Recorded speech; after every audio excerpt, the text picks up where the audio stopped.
Paano gawing negosyo ang talento mo?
Mga kanego, gusto mo bang magnegosyo pero hindi mo alam kung paano?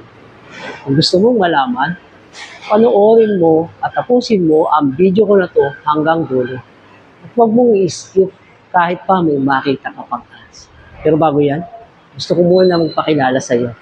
Ako si Lorenzo Binay Banalo. Negosyante ako. Mahigit 2 dekada lang nagpapatakbo ng negosyo. Okay, tara na. Pag-usapan natin kung paano mo gagamitin ang talento mo para makapag-umpisa kang magnegosyo. Yung unang step, kailangan alamin mo muna kung ano ang talento mo. Siyempre. Pero kung iniisip mo naman na ang talento ay parang sa pagkanta lang, pag-awit, pagtula, tsaka pag-arte, tapos iniisip mo, mahihain ka pa, mas nagkakamali ka sa tinutukoy kong talento. Ganito kasi yan. Let me explain. Hindi lang pagsayaw, pagkanta, pag-arte o pagtula ang ibig sabihin ng talento. Pwede mo rin itong sabihin na kung magaling kang magluto, magaling kang maglaba, magaling kang magturo.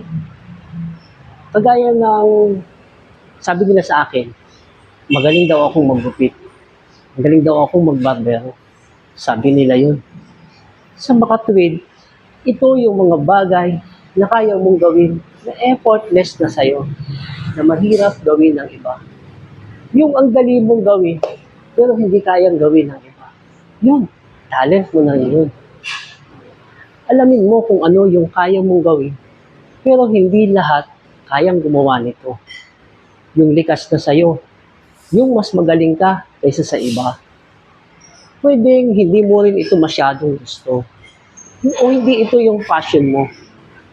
Kailangan mo rin maintindihan kung anong kaibahan ng passion at saka talento. Ang ibig sabihin ng passion eh, yung mga bagay na kaya mong gawin na kahit hindi ka kumita, pero gustong-gusto mo siyang gawin. Kaya mo siyang gawin kahit wala kang kitain. Samantalang ang talento, kahit hindi mo siya gustong gawin, kaya mo siyang gawin. Kapag ginawa mo ito, meron ka pang kikitain. Kaya kailangan mong alamin ang pagkakaiba ng talento at ng passion mo. Kagaya ko nung una kong negosyo, barbershop, aaminin ko po sa inyo nung una. Ginawa ko lang yun para kumita lang ako ng pera. Para sa pangarap ko na makatapos ng pag-aaral. Ang pagbabarbero, yun yung nakita ko, kaya kong gawin na hindi ako nahihirapan. Kaya yun yung talent ko. Kaya yun yung napili kong trabaho. Kasi mas madali yun para sa akin. Bagamat hindi ko siya gusto, naging negosyo ko pa rin sa mahabang panahon. Inyet, nagawa ko siyang iset aside muna para mag-focus naman sa restaurant business na talento naman ng business ko. Shout out muna sa dito sa Young Food Hub, PH Kambingan. Dito sa San Marcelino Street, Paco, Manila. Pwede niyo akong pasyalan dito. Meron din ako dyan sa branch ko dyan sa Batangas, sa Barangay Sico Second, San Juan, Batangas. Along the National Road lang siya ng papuntang Laia Road, San Juan, Batangas. Yan. Okay, balik tayo sa topic. Next, may talento ka na. Pero ang tanong, may tao bang willing magbayad para sa talento mo? Halimbawa, kagaya nung sa misis ko, magaling siyang magluto. Uy, shout out nga pala kay misis, kay Madam NCP Manalo. Kung siya magaling magluto, magaling din mag-alaga ng mga anak. At syempre, pati ako, naalagaan yan. Okay. Magaling siyang magluto. Hindi lang siya basta magaling magluto. Hindi. Masarap din siyang magluto. Yun ang talento niya. At kapag natikman ng mga tao ang niluto niya, willing bayad ang mga taong kumain kahit magkano pa ang aming singilin. Okay. Ang negosyo ay hindi lang ito tungkol sa passion mo. Dapat may mga tao ring handang magbayad sa iyo para gawin mo ang talento mo. Next. Hindi mo rin kailangan na may malaki kang puhunan bago ka magsimula. Ito ang napatunayan ko na sa pagtaha ko sa mundo ng pagdinegosyo. Noong una, inumpisahan namin ang negosyo namin sa karinderya lang.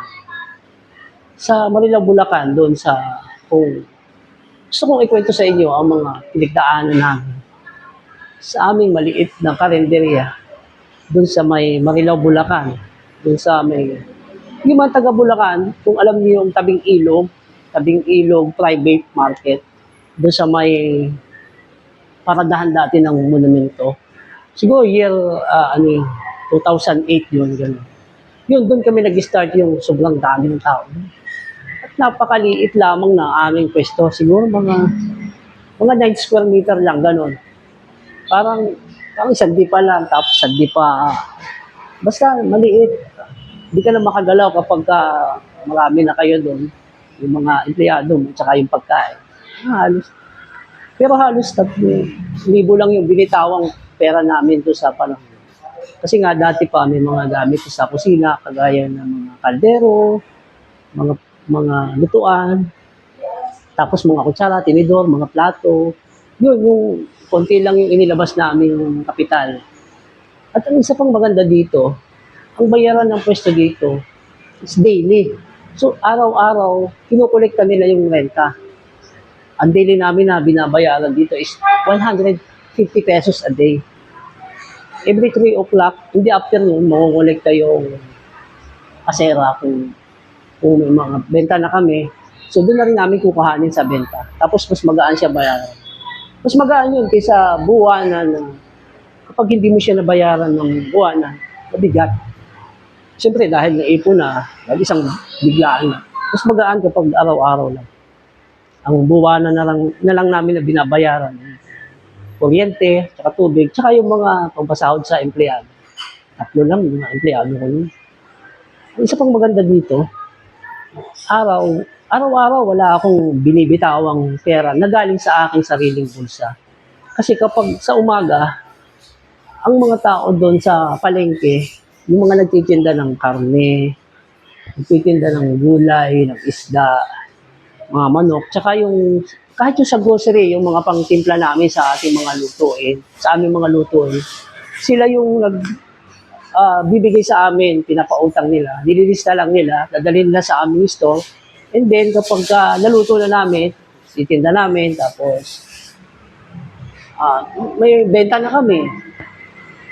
Yung bayad, titin namin sa bandang 2:00 ng hapon, yun na yung time na halos ubus na o madalas ubus na yung paninda namin. Tapos yung mga babayaran namin, isa-isa na silang magdadating at sisingilin yung mga kinuha namin ng umaga. So babayaran namin lahat, tapos ang mangyayari, kung ano yung matitira sa amin, yun yung magiging kita namin. Yung tubo na yun, wala nang puhunan na gagalawin. Wala pa akong masyadong accounting na komplikado. Sobrang masalimuot na accounting. Kasi wala naman kaming inilabas na pera. Makikita mo doon na kumita ka kung may natira. So kung walang natira, ibig sabihin, inungungupit, nawawalan ka. Yan. O kaya nagkamali sa kwenta. Okay lang yun. So sa ganung sistema, nag-umpisa kami. Tumagal din kami ng mga 2 taon. So, karoon din talaga ng hindi magandang pangyayari. Kaya, umalis kami kasi nakita nung may-ari, yung pwesto na inuupahan namin, malakas at sobrang daming customer. Nagkaroon siya ng interest. Gusto niya rin, siya yung nabalitaan namin na siya yung nagpwesto. Nagtinda rin siya ng mga gaya ng ginagawa namin. Pero hindi rin sila nag-prosper kasi hindi nila alam na ang sekreto ay nasa talento. Akala niya, basta may negosyo ka, yung pwesto nandun lang. Hindi niya alam yung dahil sa talento. Yan. Nakalungkot lang talaga ng mga tao talaga na sadyang. Yung gitera, kung kita nila yung isang tao na umaasenso. Pilit nilang inaagaw. Pangit yun. Huwag sana tayong maging ganun. Kaya yan, hindi rin sila nagtagumpay. Yun, ang masasabi ko lang, lahat talaga kailangan mong mag-umpisa ka. Basta umpisa ka sa maliit, basta mag-umpisa ka lang at tuloy-tuloy mo lang. Mga kanigo, mahalaga rin ang ating talento. Huwag mong basta-basta babaliwala ito. Pwede mo rin itong maging negosyo. Alamin mo lang kung paano. Pwede kang magsimula sa mababang ranggo para mas lalo ka pang matuto. Huwag kang matakot magsimula at sumubok. Sumubok ng mga bagong bagay. At habang tumatagal, mapipigure out mo rin kung ano ba talaga ang dapat at yung tama mong gagawin. Kung gusto mong gawin negosyo ang talento mo, dapat continuous o patuloy kang mag-i-improve, mag-a-adapt. Matindi ang competition sa panahon ngayon. Kung di ka magle-level up, pag-iiwanan ka. Hindi sapat na magaling ka lang sa ngayon. Dapat mas magaling ka, pati bukas. At sa dadating pang panahon, mas magaling ka pa. May talento ka, pero ang tanong, ginagamit mo ba ito? Ginagamit mo ba ito para umasenso? Well, ngayon na ang oras para gawin mo itong negosyo. Paki-comment mo naman sa comment section. Start na ako ngayon at gagalingan ko pa habang lumilipas ang panahon. Huwag mo rin kalimutang mag-like, subscribe. Pindutin mo na rin ang bell button para malaman mo kung may bago pa akong videos at mga tips para sa iyo. Ang talento ay hindi lang basta regalo ng Diyos sa iyo. Ito rin ay puhunan. Kung gagawin mo itong puhunan sa tamang paraan, pwede ka rin yumaman. Hindi, ako po si Lorenzo Binay Manalo, ang inyong kanega. Gusto ko sama-sama tayong umasenso. Mahal ko po kayo. At ang pagpapala ng Diyos ay laging sumayo.